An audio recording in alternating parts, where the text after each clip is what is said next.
Hello everyone, আসসালামু আলাইকুম। কেমন আছেন সবাই? এই তো আমরা আছি আলহামদুলিল্লাহ, আপনাদের সবার দোয়ায় খুব ভালো আছি।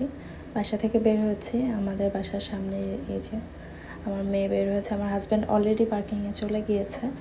তো আমাদের বাসার এই সামনের জায়গাটা আমার যে কী পছন্দ আপনাদেরকে বলে বোঝাতে পারবো না। বলতে পারেন আমাদের এই অ্যাপার্টমেন্টটাতে আসার প্রধান কারণই হচ্ছে এই সামনের এই জায়গাটা, এই মাঠটা। এই মাঠ পার্ক আমার খুবই পছন্দ হয়েছিল আমরা যখন এই বাসাটা দেখেছি। আমরা যখন বাসা শিফট করছিলাম আমাদের ক্রাইটেরিয়াই ছিল যে আমার মেয়ে বের হতে পারবে বাসা থেকে, একটা খোলামেলা জায়গা থাকবে, ও একটু খেলতে পারবে, সময় কাটাতে পারবে। আসলে বাচ্চাদের জন্য, বাচ্চাদের ব্রেন ডেভেলপমেন্টের জন্য আমার কাছে মনে হয় যে ওদের অ্যাক্টিভিটিস করার সুযোগ তৈরি করে দেওয়াটা খুবই ইম্পর্ট্যান্ট। তো এই জন্যই আমরা এই অ্যাপার্টমেন্টে উঠেছিলাম। যাচ্ছি একটু কসকোতে। কালকে পরের দিনই তো আমাদের এখানে ফ্রাইডেতে ঈদ। আমরা সৌদি আরবের সাথে মিল করে ঈদ করি, যেহেতু ইউ আছে। তো টুমরো আমার হাজব্যান্ড একটু বিজি থাকবে, এই জন্য আজকে বের হয়েছি। টুকটাক কিছু প্রয়োজনীয় জিনিস আছে যেগুলো নেব। তো তার আগে পার্কে এসেছি, এই তো বাসার কাছেই, খুব একটা দূরে না, বাট হেঁটে আসা যায় না, ড্রাইভ করে আসতে হয়। 10-15 মিনিট লাগে হয়তো। তো এই পার্কটা এত বিশাল বড়, এত বড় জায়গা নিয়ে, শুধু বাচ্চাদের পার্কটাই যে আছে ব্যাপারটা এরকম না, বড়দেরও যা অ্যাক্টিভিটিস করার জায়গা আছে, বেশ কয়েকটা সেকশন আছে। আমি সবগুলো আসলে কাছে থেকে যাওয়া হয়নি আমার, বাচ্চাদেরটাতে এসেছি। এখানে পাশে অপোজিটেই সেন্ট্রাল লাইব্রেরি আর এই অ্যাপার্টমেন্ট। বেসিক্যালি এই অ্যাপার্টমেন্ট এবং লাইব্রেরিকে কেন্দ্র করে এই পার্কটা তৈরি হয়েছে আর কি। আশেপাশে অনেক বড় জায়গা। এটা আমি আগেও বলেছি যে আমেরিকার এই জিনিসটা আমার খুবই পছন্দ, যে ওরা বাচ্চাদেরকে অনেক বেশি প্রায়োরিটি দেয়।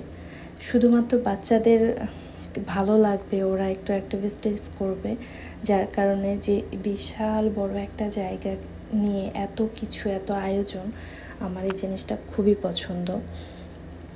আসলে উইন্টারে তো খুব একটা লোকজন বের হতে পারে না, বাট সামারে মানুষ পাগলের মতো বের হয়। দেখা যায় যে আমরাই প্রতিদিন পার্কে আসতে পারি না, কিন্তু বের হলে দেখা যায় যে কত শত মানুষ পার্কে।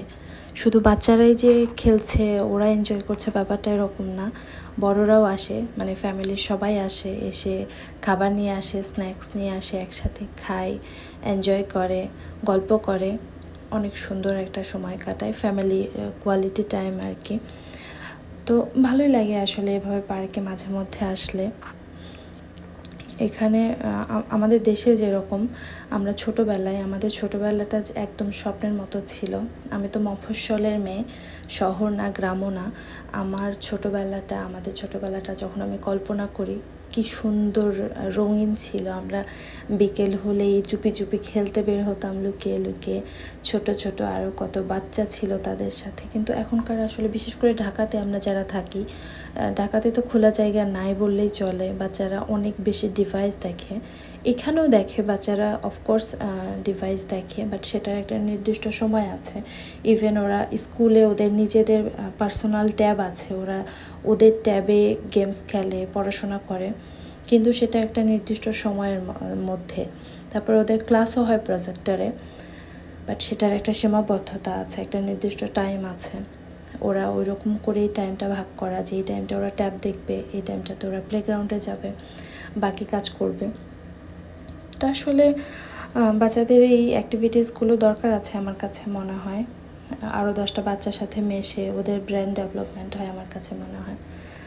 তো তখন অলমোস্ট 8:30টার কাছাকাছি বেজে গিয়েছে। কসকো 8:30টায় ক্লোজ হয়, তো তার আগে আমাদের যেতে হবে। কিন্তু আমার মেয়ে তো পার্কে আসলে খুব স্বাভাবিক যেতে চায় না। তো ওকে বললাম যে বাবা কসকো যেতে হবে, আর ও বলেছে একটা ড্রেসও নেবে যদি পছন্দ হয়।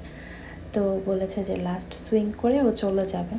তো আমি ছিলাম ওর সাথে, আমার হাজব্যান্ড দূরে ছিল। তো ওকে বললাম যে তুমি একটু ওর সাথে আসো, ওকে একটু সময় দাও, আমি একটু সামনে থেকে হাঁটাহাঁটি করে আসি। এই আশেপাশের জায়গাটা এত সুন্দর, আশেপাশের বাড়িগুলো অনেক সুন্দর, খুবই নিরিবিলি, লোকজন নেই বললেই চলে। যারা এখানে লাইব্রেরিতে আসে, তারপর আবার পার্কেও আসে, সব মিলিয়ে সুন্দর একটা জায়গা।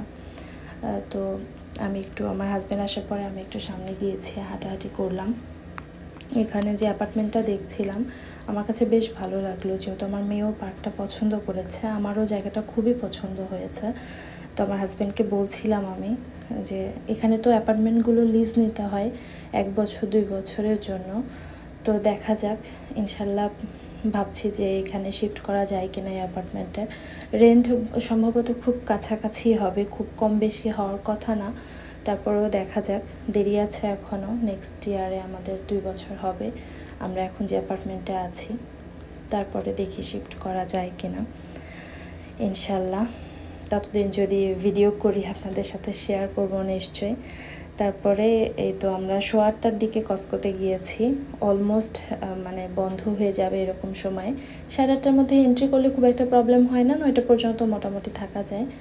তারপরেও আমরা খুব রাশ করছিলাম, আমি এই যে তাড়াহুড়ো করে বের হয়েছি, আমার হাজব্যান্ড আর মেয়ে আসছিল, গাড়ি থেকে করে নামছিল, গাড়ি পার্ক করে আমি তাড়াতাড়ি করে এসে কার্ডটা নিয়ে আগে ভেতরে গিয়েছি, এন্ট্রি করেছি। খুব এমার্জেন্সি ছিল, আমরা কসকো থেকে নর্মালি এগ, মিল্ক আর পানিটা নিয়ে নেওয়া হয়, বড় বড় জিনিসগুলো, তো সেগুলোই দরকার ছিল। আমি খুবই রাশ করেছি ভেতরে গিয়েও, খুব বেশি যে পছন্দ করে জিনিস নেব সেটা হয় না। আমার মেয়ের জন্য একটা ড্রেস নিয়েছি, আর আমার হাজব্যান্ড মনে হয় ট্রাউজার নিল, আর প্রয়োজনীয় গ্রোসারি যেটা ছিল সেটা নিয়েছি, কিন্তু খুবই মানে দ্রুত দ্রুত গিয়ে তাড়াহুড়া করে উঠিয়ে নিয়েছি। ওরা অ্যানাউন্স করছিল লাইট অফ করে দিবে, মানে টাইমটা শেষ হয়ে যাবে। আর কসকোগুলো এত বড় হয়, ম্যাক্সিমাম কসকোগুলোই প্রায় 10 মিনিট লাগে, মানে পুরোটা যদি আপনি ঘুরে দেখতে চান 10-15 মিনিট লাগবে আর কি। আর মেয়ে মানুষের তো যতই যায় এক জায়গায় বারবার গেলেও দেখতে ইচ্ছা করে, এইটা কি আসলো নতুন, প্রাইস কত, তাই সব কিছু মিলিয়ে আর কি। তো আজকে বেশি সময় নষ্ট করিনি, যেটা যেটা প্রয়োজন সেটাই পিক করেছি তাড়াহুড়া করে। তারপরে এই তো একটু আপনাদের জন্য রেকর্ড করছিলাম, পরে আর রেকর্ড করি নাই। রেকর্ড করতে গেলে তো আসলে অনেক সময় লেগে যায়। বিল করেছি তাড়াহুড়া করে, এই তো বিল করছিলাম। তারপরে তো আস্তে ধীরে বাসার দিকে চলে এসেছি। তো ভিডিওটি কেমন লাগলো আমাকে একটু জানাবেন কমেন্টস করে, আর সবাইকে অগ্রিম ঈদ মোবারক। আর আমাদের জন্য সবাই বেশি বেশি দোয়া করবেন, আপনাদের জন্য অনেক অনেক অনেক দোয়া। ভালো থাকবেন, নেক্সট ভিডিওতে দেখা হবে, ততক্ষণ সবাই আমাদের জন্য দোয়া করবেন। আল্লাহ হাফেজ। তো কেমন লাগলো জানাবেন। তো কেমন